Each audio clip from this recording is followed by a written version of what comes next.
Right now we are working with our quarterbacks on how to make the proper handoffs and pitches.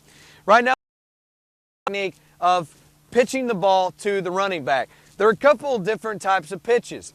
One is a quick pitch where the quarterback just simply is going to turn, open up, and pitch it into the backfield. It's kind of like a handoff.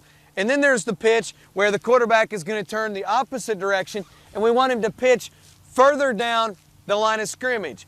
The most important parts on the pitch are obviously where are the eyes of the quarterback. We cannot have our quarterback throwing a pitch to a receiver or a running back that's going behind him from this angle and just letting it go, or it could be disaster. What we want is we always want our quarterback to lock eyes with who he's going to throw it to, then release the ball. The pitch is going to come from underneath. He's going to release it about knee high and try to throw it in the belly of the running back. We don't want the ball to hit him in the face or be over his head.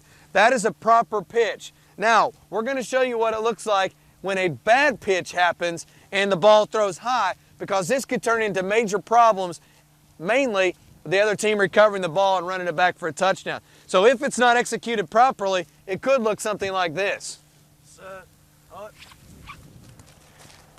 And you can see we're going to get a turnover there, or if this guy's not looking and he throws it over his head, it could be disaster for your team. The pitch is good, but it has to be executed properly.